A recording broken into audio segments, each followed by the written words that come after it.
From the studios in Bentonville, Arkansas, you're listening to 8th and Walton's Retail Supplier Podcast. Each week, we discuss the issues facing Walmart suppliers and bring you solutions from industry experts. Visit us online at 8thandwalton.com if you have questions about today's podcast. And now your host, Jared Davis. Thank you so much for downloading our little show again. It is great to be back with you for a brand new year of podcast. And we are starting off this year with probably the hottest topic at Walmart right now.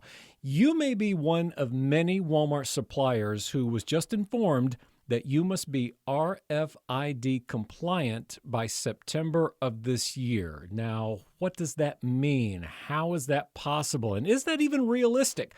Well, our guest today has been leading RFID teams for a while. Mr. Mike Graen has been in retail for 40 years. 25 of those years were at Proctor and Gamble working on RFID, and then he spent 10 years at Walmart leading their RFID initiatives. And today he has his own consulting company and is working with 8th and Walton to help Walmart suppliers like you make the RFID transition. Mike Graen, it is such a pleasure to visit with you today, sir.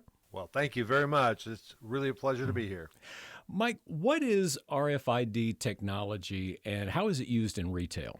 Yeah, RFID has been around for a long, long time. RFID stands for radio frequency identification.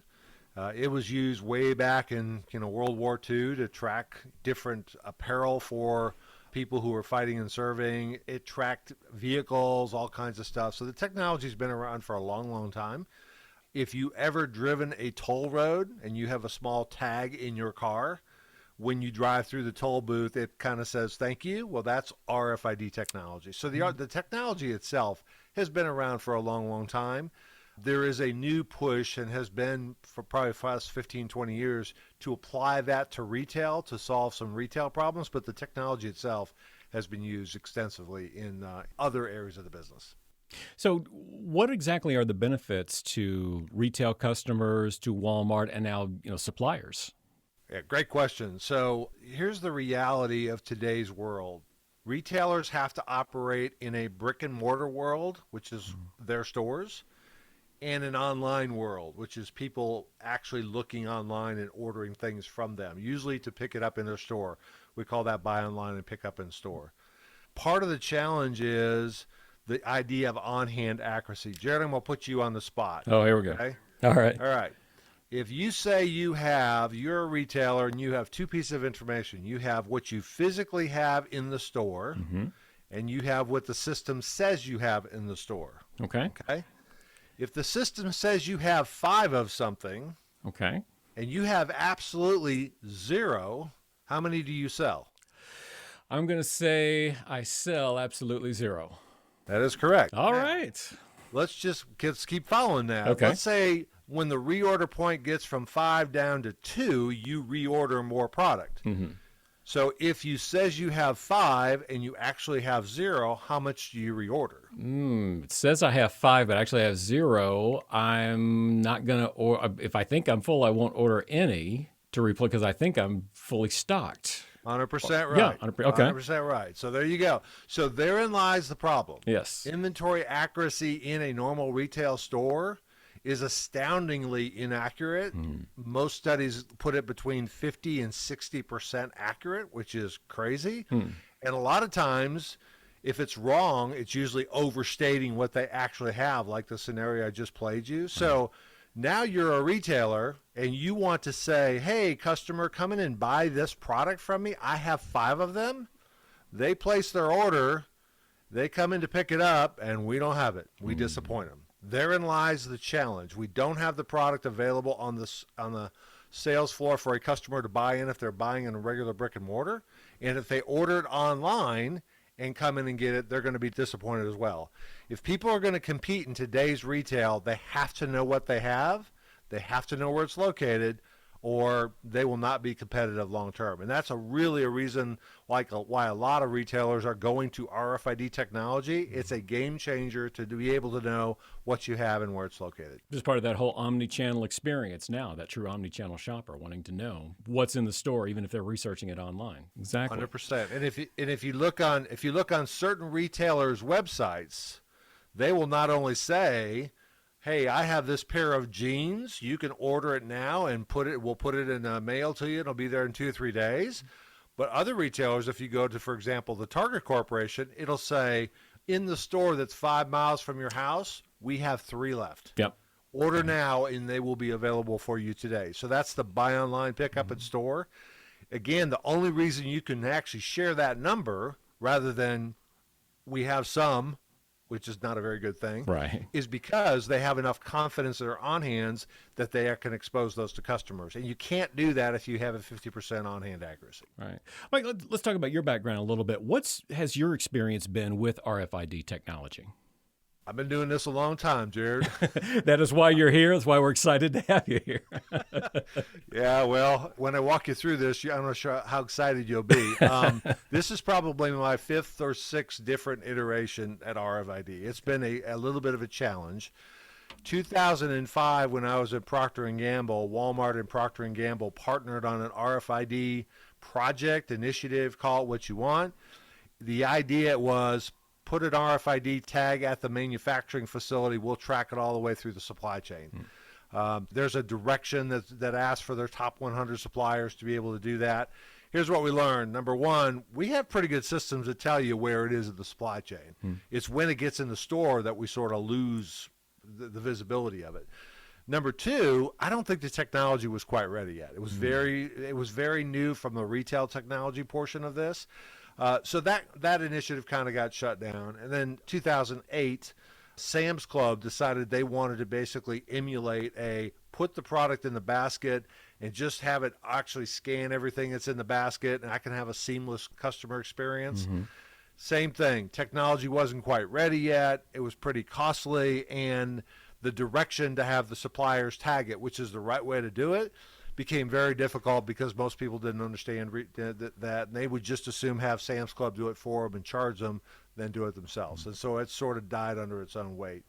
Then in 2010, I joined Walmart, and we rolled it out for apparel, electronics, automotive tires, etc. It was all supplier source tagged. It was working well. And Jared, have you ever heard of something called a patent litigation lawsuit before? Oh, a few here and there. Yes. Yeah. So there was a patent litigation lawsuit that was filed not just at Walmart, but across the entire industry on RFID.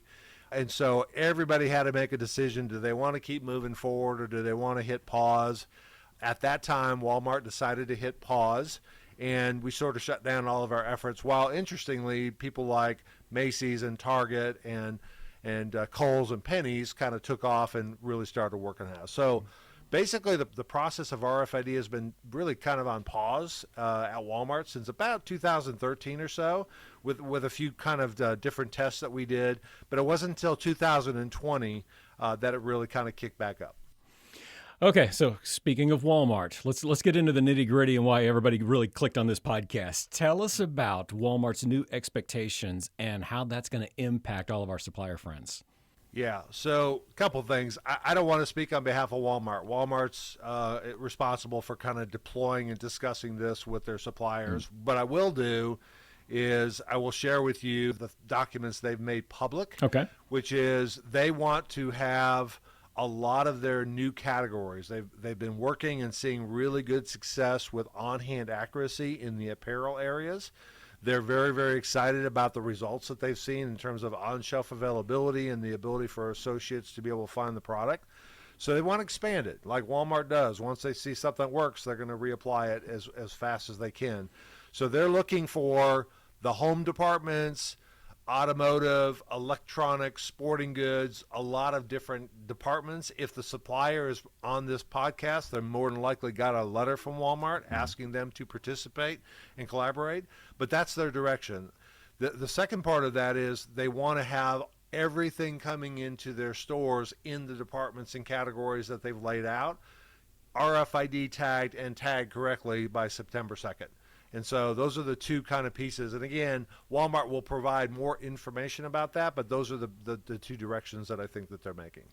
All right, let's talk about some of the suppliers listening right now. If I'm a Walmart supplier and at this point I have never invested in RFID technology, where do I even begin, or what steps do I need to take to hit that September deadline you just mentioned? The first one is Walmart is going to be your primary contact in terms of educating you about what the plans are, what their expectations are. They are having a total of 3 supplier summits. Before I tell you the dates, let me strongly suggest something. The person who owns the Walmart relationship needs to be part of that summit. Whoever owns that business development relationship at whatever level makes sense of the company has to be there. This is very clearly coming from merchandising. So your merchant champion at Walmart is going to be the one that's delivering this. So it's very important for you to be there.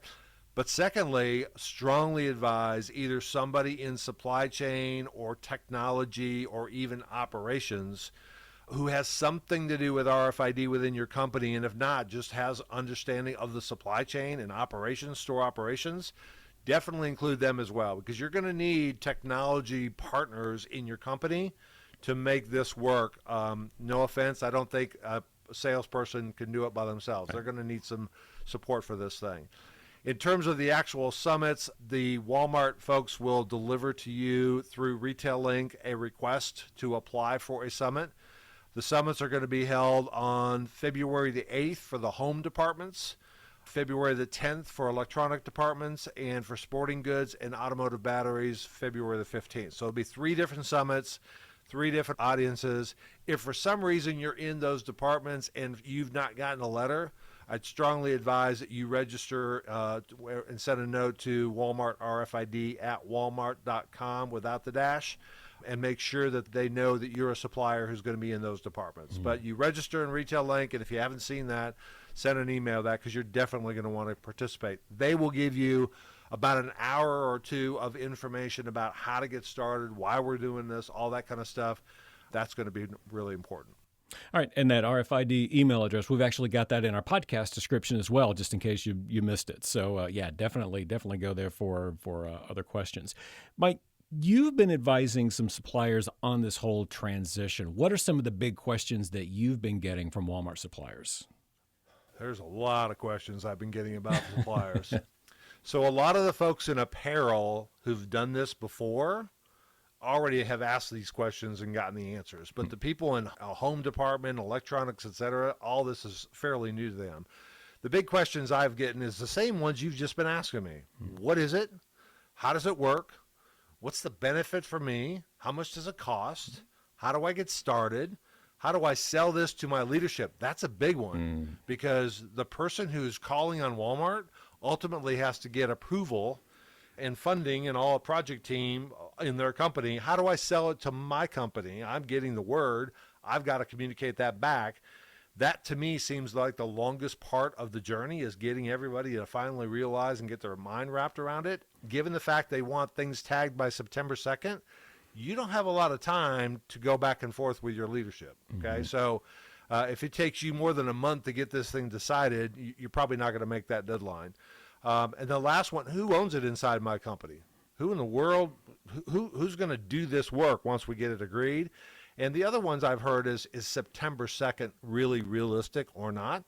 I think there's going to be a need to really partner with other industry partners, and I believe 8th and Walton can be part of that. You're going to get a podcast, you're going to get a summit that Walmart will have, but there's a whole bunch of guidance of terms of industry context, hardware, software, tag suppliers, industry experts that I think 8th and Walton can guide you through as you try and implement this.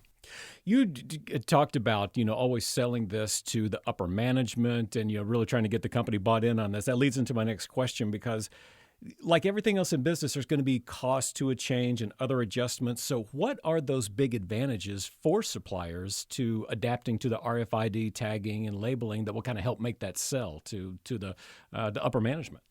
Yeah, we went back to that original example where I told you that you think you have 5 of something, but you don't have any. How many do you sell and how many do you reorder? Putting that into a financial model that goes, how much are we selling and how much could we be selling if our product was really available on the shelf for customers to buy and online for people to buy online and pick up in store? That, to me, that's what this is a game changer for. It is a supplier investing in the technology to put an RFID tag correctly serialized for that item. That's their part of this component. Walmart's part of this component is to read those tags, decipher the information on it, update the on-hands, expose those on-hands to customers, and if both invest, then you're both going to win through on-shelf availability and increase in sales.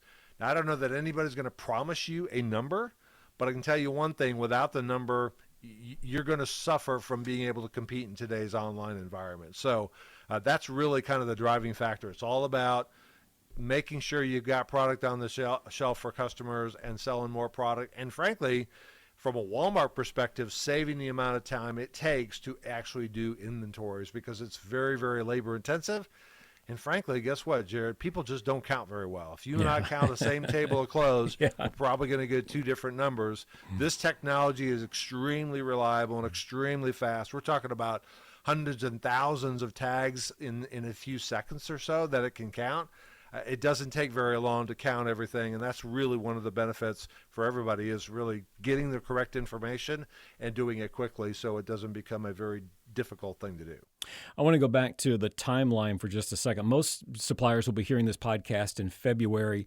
Realistically, Mike, how long will it take a supplier to incorporate RFID into their existing supply chain?